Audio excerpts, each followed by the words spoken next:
Hello বন্ধুরা, আমি শিলা। আজকে তোমাদেরকে এমন একটি গল্প শোনাব যেখানে একটি ছেলে একটি মেয়েকে প্রথমে বন্ধু ভাবত, বেস্ট ফ্রেন্ড ভাবত। তারপর এই মেয়েটিকে আস্তে আস্তে ভালোবাসতে শুরু করল। মেয়েটি ছেলেটিকে ঠিক বন্ধুই ভাবত, এর চাইতে বেশি কিছু না। কিন্তু ছেলেটি এক পর্যায়ে মেয়েটিকে এমনভাবে ভালোবেসে ফেলেছে যে তার জীবনের চাইতেও বেশি ভালোবেসে ফেলেছে। একদিন ছেলেটি তার ভালোবাসা প্রকাশ করতে গেলে মেয়েটি তার সাথে যা করল তা শুনলে বন্ধুরা তোমাদের কলিজা কেঁপে উঠবে। তাহলে চলুন বন্ধুরা, গল্পটি শুরু করি।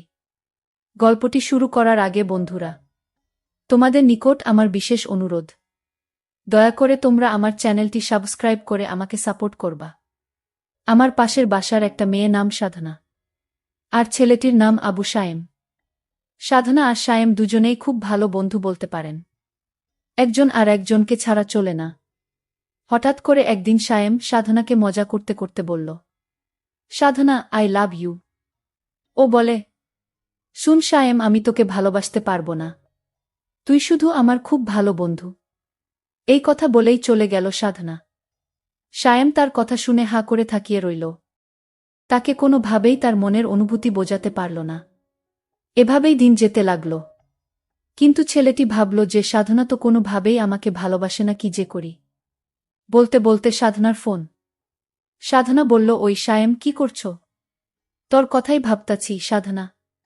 চুপ থাক। সাধনা বলল, ওই সায়েম, খাইছস? সায়েম বলল, না। তুই খাইছ সাধনা? হ্যাঁ খাইছি। তুই এখনই খেয়ে নে, আর মাঠে তাড়াতাড়ি আয়। আচ্ছা, বলেই লাফাতে লাগলাম। সাধনার মনে হয়তো আমার জন্য ভালোবাসা জাগছে। তাড়াতাড়ি খেয়ে গেলাম। গিয়েই বললাম, কিরে সাধনা, হঠাৎ জরুরি তলফ? সামনে আমাদের এক্সাম রে, খুব টেনশনে আছি। কোনো চিন্তা করিস না, ফেইল করলেও তোরে আমি বিয়া করমু। তারপর 2টা ক্রিকেট খেলার টিম বানামু, তোর এক দল, আমার এক দল। বলেই হা হা হা করে হাসি দিলাম। কিন্তু হাসি দেওয়ার পর যা ঘটল তা সায়েম তার নিজের চোখকেও বিশ্বাস করাতে পারল না। এমনভাবে সায়েমের গালে চড় মারল সাধনা জেনা গাল দিয়ে ধোয়া বের হচ্ছে। চড়টা মেরেই সাধনা বলা শুরু করল, তোকে বন্ধু করেই জীবনের বড় ভুল করছি। তোর মতো ছোট মনের মানুষকে বন্ধু ভাবাটাই আমার ভুল হয়েছে। আজ থেকে আমাদের বন্ধুত্ব এখানেই শেষ। বলেই চলে গেল সাধনা। আর আমার চোখ দিয়ে বৃষ্টির মতো পানি পড়ছে। কিছুই বুঝতে পারলাম না। খুব খারাপ লাগছে। শেষমেশ বন্ধুত্বটাও শেষ। কেমন জানি স্বপ্ন স্বপ্ন লাগছে। তাও কিছুই করার নেই। অশ্রুভরা চোখ আর বুক ভরা কষ্ট নিয়ে বাসায় চলে গেল সায়েম। এসেই শুয়ে পড়ল। বালিশটাও ভিজে গেছে। পুরানো স্মৃতিগুলো মনে পড়ছে বারবার সায়েমের। প্রতিদিন ওকে ফোন দিয়ে ঘুম পাড়ানো, ঘুম থেকে জাগাতাম। দিনে কমপক্ষে 100 বার ফোন। আর মেসেজ তো আছেই। সব স্মৃতিগুলো মনে পড়ছে সায়েমের। আমাদের বন্ধুত্ব শেষ হলেও আমি ঠিক আগের মতোই ফোন দিতাম, মেসেজ দিতাম। সাধনা খুব বিরক্ত ফিল করত। তারপরও কথা বলতে চাইতাম। হঠাৎ একদিন দেখলাম সাধনা পার্কে এক ছেলের সাথে হেসে হেসে কথা বলছে। এমনভাবে কথা বলছে, ওই ছেলেটার সাথে দেখে মনে হচ্ছে যেন তারা দুজন স্বামী স্ত্রী। ছেলেটার সাথে সাধনা কথা বলছে দেখে মনের ভিতরটা কেঁপে উঠছে। আমার মনে হচ্ছে যে না, আমার মাথার উপর আসমান ভেঙে পড়ছে। ছেলেটার সাথে এমন আচরণ করছে, আমার কাছে মনে হচ্ছে যেন তারা জনম জনমের পরিচিতি। তাদের খুব অন্তরঙ্গ অবস্থায় দেখে মনটা খারাপ হয়ে গেল। আমি পার্কের এক কোণ থেকে তাদের এই অবস্থাটা লক্ষ্য করলাম। যেন কলিজাটা ছিঁড়ে যাচ্ছে। একটু পর আমি দেখলাম তারা যেন একটু গভীরে নির্জনে যেতে শুরু করল। সেখানে একটি কুঁড়ে ঘর আছে। তারা সেখানে গিয়ে খুব তাড়াহুড়া করে সেই কুঁড়ে ঘরের ভিতর ঢুকে পড়ল। সেখানে তারা 2 থেকে 3 ঘন্টা অতিবাহিত করল। আমার আর বুঝতে বাকি রইল না, যাকে জীবনের সবচেয়ে বেশি ঘনিষ্ঠ ভাবতাম, যার কাছ থেকে একটু সুখ পাওয়ার জন্য সব সময় বেকুল থাকতাম, তার আজ এই অবস্থা দেখে মনের ভিতরটা ভেঙে পড়ল। তাই বাসায় এসে পড়লাম। বুকটা ব্যথা করছে। তাই ভাবলাম সাধনাকে একটা ফোন দেই। অনেকবার কল হওয়ার পর রিসিভ করল সাধনা। ফোনটা ধরতেই সায়েম বলল, বুকে ব্যথা করতেছে। সাধনা বলল, ব্যথা করা ভালো। এখন আমাকে আর ডিস্টার্ব করবি না, পরশু আমার পরীক্ষা। আচ্ছা নাপা খেলে ব্যথা যাবে? হ্যাঁ যাবে। এখন আর ফোন দিস না প্লিজ, কিছুই পড়া হয়নি। কয়টা খাবো? উফ, তোর যতটা খেতে মন চায় খা। প্লিজ সায়েম, আর ডিস্টার্ব করিস না। সায়েম তার সমস্ত আবেগ নিয়ে বলল। সাধনা, শেষবারের মতো বল, তুই কি আমায় ভালোবাসিস না? সাধনা বলল না। আর বলল, সায়েম, এসব কথার কোনো মানেই হয় না। আমরা জাস্ট ফ্রেন্ড, তোর অনুরোধে কিন্তু এবার ফ্রেন্ড হইছি। তাই যা বলছ ভালো করে বুঝে বলিস। থ্যাঙ্কস সাধনা, রাখি। ওকে রাখ। আর ভবিষ্যৎ যেন এমন কথা আর না শুনি। ওকে, তাহলে এখন রাখি। ফোনটা রাখবে এমন সময় সায়েম বলল, সাধনা, একটা কথা বলি। সাধনা বলল, কি বলবি বল। সায়েম অত্যন্ত নরম সুরে বলল, আজ তোকে পার্কে একটা ছেলের সাথে দেখলাম। সত্য করে বলবে সাধনা, ছেলেটিকে? তোর সাথে এই ছেলেটির কিসের সম্পর্ক? সাধনা বলল, ও আমার লাভার। সায়েম সাধনার মুখ থেকে কথাগুলো শুনে একেবারে নীরব হয়ে রইল। তার ভিতর থেকে আর কোনো কথা মনে হচ্ছে বের হচ্ছে না। হাত পা একেবারে অবশ হয়ে যাচ্ছে। একটু নীরব থেকে সায়েম বলল, সাধনা, আমার কিছু ভালো লাগছে না। এই কথা শোনার পর সাধনা ফোনটা কেটে দিল। ফোনটা কেটে দিয়ে মনে মনে ভাবতে লাগল। একসময় সাধনা মেয়েটা সারাক্ষণ আমার খবর নিত। এখন আর নেয় না, আর জিজ্ঞেস করে না কাউকে পছন্দ করিস কিনা সায়েম। আর আগের মতো কি করতে হবে বলে না। হঠাৎ বুকের ভিতরে আবার চিপ দিয়ে উঠে। বুকটা চেপে ধরে একটু বিছানায় শুয়ে পড়লাম। খুব কষ্ট হচ্ছে। আবার বিছানা থেকে উঠে আমাকে নাপা খেতে হবে। কষ্টা খাবো? সাধনা তো বলেই দিয়েছে, যতটা ইচ্ছে ততটা তুই খা। সবগুলো ওষুধ মুখের ভিতরে পুরে ঘুমিয়ে পড়লাম। কাক ডাকা ভোরে উঠে পড়ে সাধনা। মোবাইল চেক করে একটা দীর্ঘশ্বাস ছাড়ে। যাক, আজ কোনো মেসেজ ও নাই, মিসড কল ও নাই। পড়ায় মনোযোগী হয়। সাধনা মন দিয়েই পড়তে থাকে। হঠাৎ মনটা যেন কেমন কেমন করছে। তবুও ভালো সায়েম জ্বালাচ্ছে না। ছেলেটার কোনো কমন সেন্সও নাই। যখন তখন ফোন দিয়ে বলবে, সাধনা, এটা হয়েছে। এখন কি করব? ওইটা হয়েছে, বোরিং। কয়েক ঘন্টা কেটে গেলেও সাধনার মোবাইলের আলো জ্বলছে না। হঠাৎ মোবাইল মেসেজ টোন বেজে উঠল। সাধনার কাছে বোরিং হ্যাপি দুইটাই লাগল। মেসেজ অন করে হতাশ হয় রবি সিম কোম্পানির SMS। রবি সিমকে কয়েকশো গালাগাল দেয় সে। ঘড়ির ঘণ্টার কাঁটা ক্রমেই বেড়ে চলেছে, কিন্তু একটিবার এর জন্য সায়েমের মোবাইল থেকে কল আসে না। হঠাৎ সাধনার স্মরণ হয় গতদিনের কথা। সাধনা বুকে ব্যথা। ওর ভ্রু যুগল কুঁচকে যায়। মুখটা কালো হয়ে যায়। বুকের ভিতরটা খা খা করে উঠে। মন থেকে কত রকম ভয় করছে। রাত 9টা। সাধনা একদম পড়তে পারছে না। বারবার সায়েমের কথা মনে পড়ছে। সায়েমের মেসেজ তো তার বোরিং লাগে, কিন্তু সে কেন এখন সায়েমের মেসেজ খুঁজছে? কিছু না ভেবেই সায়েমের নাম্বারে ফোন দেয়। হ্যালো সায়েম, আমি সায়েমের বড় ভাই বলছিলাম। তুমি সাধনা, তাই না?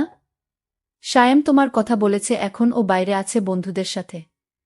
পরে ফোন দিও। আপনি এরকম কেঁদে কেঁদে কথা বলছেন কেন? আমার কিন্তু ভয় হচ্ছে। আরে আমাদের বাড়িতে একজন মুরুব্বি মারা গেছে। ওনার জন্য মন খারাপ।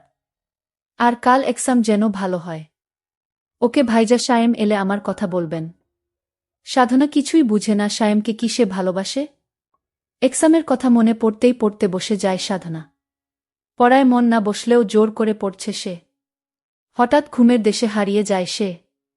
ঘুমের মাঝে কে যেন চিৎকার করছে, সাধনা ভালোবাসিস। কণ্ঠটি পরিচিত, কিন্তু ধরতে পারছে না। হঠাৎ ঘুম ভেঙে যায়। আজ কাক ডাকার আগেই উঠে গেছে। সাধনার চোখে মুখে আতঙ্ক। মোবাইলটা হাতে নিয়ে কোনো মেসেজ নেই, নেই কোনো মিসড কল। সাধনা চায় হঠাৎ করেই একটা কল আসুক, আর নামটা ভাসুক সায়েম। কিন্তু নামটা আর ভাসে না। সাধনার মনে হচ্ছে সে সায়েমকে ভালোবাসে। যখন বলবে সায়েম ভালোবাসি, কতই না খুশি হবে সে। ভাবতেই অবাক লাগছে। এক্সামের পর সোজা সায়েমদের বাড়িতে চলে যায় সে। সায়েমদের বাড়িতে আগেও এসেছিল, তাই খুব একটা কষ্ট হয়নি। সায়েমদের ঘরে এত মানুষ কেন? সায়েমের বন্ধুরা সবাই এখানে। সায়েম কই? আগের বার এসেছিল তখন তো সায়েম কত খুশি হয়েছিল। সায়েমের ভাই সাধনাকে এগিয়ে নিয়ে যাচ্ছে। সায়েমকে দেখাবে বলে, কিন্তু সাধনার মনে খটকা লেগে যায়। এদিকে তো গোরস্তান এখানে কেন নিয়ে যাচ্ছে আমাকে? সায়েমের ভাই পকেটে হাত দিয়ে একটা ছেঁড়া পাতা দেয়া সাধনার হাতে। কাগজটি পড়তে শুরু করে। হ্যাঁ, এটা সায়েমের লেখা। কেমন আছিস সাধনা? আশা করি ভালো থাকারই কথা। ভাইজা চেয়েছিল তোকে জানাতে আমার অবস্থা ভালো না। কিন্তু এমনিতেই আমি তোর এক্সামের অনেক ক্ষতি করে ফেলেছি, তাই আর জানাইনি। এক্সাম কেমন হয়েছে? ওশরি, আমি তো আর বললেও শুনতে পাব না। সম্ভবত তুই আমার কবরের পাশে দাঁড়িয়ে। জানি না আমাকে কোনোখানে কবর দেওয়া হয়েছে, তবে আমি খুশি হয়েছি এই ভেবে যে আর তোকে ডিস্টার্ব করব না। আসলেই তোকে অনেক ডিস্টার্ব করেছি, মাপ করে দিস। আর হ্যাঁ, তোর লাভার পিঙ্কু অনেক ভালো, হ্যান্ডসাম, তোর সাথে মানা। সেদিন তোদের দুজনকে পার্কে আপত্তিকর অবস্থায় দেখে মনের ভিতরটা কেঁপে উঠেছিল। খুব খুশি হয়েছিলাম। আবার পিঙ্কু এবং তুই, তোরা দুজনের উপরেই রাগও হয়েছিলাম। আর ওশরি, তোর এমনেই অনেক টাইম নষ্ট করেছি। সামনে এক্সাম ভালো করে দিস। আর একটা কথা, নাপা কাজ করেছে, আমার সব ব্যথা দূর করে দিয়েছে। থ্যাঙ্কস, মাফ করে দিস। আর একটা কথা, রাগ করিস না সাধনা, আমি তোকে অনেক, আমার জীবনের চাইতেও বেশি ভালোবাসতাম। যতক্ষণ আমার দেহে প্রাণটি ছিল ততক্ষণ শুধু সাধনা সাধনা বলেই আমার শেষ নিঃশ্বাস ত্যাগ করেছিলাম। যাক, সব শেষে তো আমি তোকে যে ভালোবেসে মরতে পেরেছি, এতেই আমার সুখ। সাধনা ভোগে নয়, ত্যাগেই সুখ। ভালো থাকিস। আবার সরি। আর জীবনেও বলবো না ভালোবাসি তোকে। এই কানে ধরেছি। বোরিং বোরিং সাধনা ধপ করেই সায়েমের কবরে বসে পড়ল আর চিৎকার করে কান্না করছে। আর ওর মুখ থেকে বের হচ্ছে, সায়েম, এই সায়েম, ওঠ, একটিবার উঠ, একটিবার দেখ আমি এসেছি। তুই না আমাকে ভালোবাসিস? আমিও তোকে ভালোবাসি রে। ওঠ সায়েম, ওঠ। তুই না 2টা ক্রিকেট টিম বানাবি? আমি রাজি রে। তারপরও তুই ফিরে আয় সায়েম। চিৎকার করে বলছে, ফিরে আয় সায়েম, ফিরে আয়। তোকে খুব ভালোবাসি রে, ফিরে আয়। আর আমি সেদিন পার্কে একটি ছেলের সাথে তোকে দেখানোর জন্য মজা করছিলাম। আসলে আমি এইটুকু পরীক্ষা করতে চেয়েছিলাম যে তুই আমাকে কতটুকু ভালোবাস তা জানার জন্য। আমার ভুল হয়ে গেছে সায়েম, প্লিজ আমাকে ক্ষমা দে সায়েম। তুই আবার আমার কাছে ফিরে আয়, আমি তোকে আমার জীবনের চাইতেও বেশি ভালোবাসব। এই বলে সাধনা কান্নায় মাটিতে লুটিয়ে পড়ল। কিন্তু এখন আর কান্নায় লুটিয়ে পড়লে কি হবে? সময়ের কাজ সময়ে করতে হয়। আসলে সব সময় অভিনয় মানুষকে বিপদগামী করে তোলে। প্রত্যেকটি মানুষকে বোঝা উচিত কখন, কোন সময় কি অভিনয় করতে হবে। কিছু কিছু অভিনয় মানুষের জীবনকে ধ্বংস করে দেয়া। ঠিক তেমনি ঘটেছে সায়েম আর সাধনার জীবনে। সুতরাং আমরা প্রত্যেকটি মানুষকে জীবনের প্রত্যেকটি মুহূর্তে কিছু কিছু কাজ আছে, যেগুলা গুরুত্বপূর্ণ কাজ, যেগুলোতে কখনো কাম খেয়াল করা উচিত নয়। তাহলে বরঞ্চ হিতের চেয়ে বিপরীতে হয় বেশি। মোটকথা, প্রতারণা বা প্রতারণার অভিনয় মানুষকে বেশিরভাগ সময় বিপদগামী করে তোলে। তাই এই ব্যাপারে তোমাদের প্রত্যেককে সচেতন হওয়া উচিত। বন্ধুরা, তোমাদের নিকট আমার একটি ছোট্ট প্রশ্ন। এ গল্প থেকে তোমরা কি শিখতে পারলে? দয়া করে কমেন্ট করে জানাবে। বন্ধুরা, ভিডিওটি যদি ভালো লাগে তাহলে একটি লাইক দিন। আর তোমরা যদি এইরকম ধরনের ইন্টারেস্টিং ভিডিও পেতে চাও, তাহলে দয়া করে আমার চ্যানেলটি সাবস্ক্রাইব করো। পরিশেষে তোমাদের সকলের সুস্বাস্থ্য কামনা করি। ভিডিওটি দেখার জন্য তোমাদের সকলকে অসংখ্য ধন্যবাদ।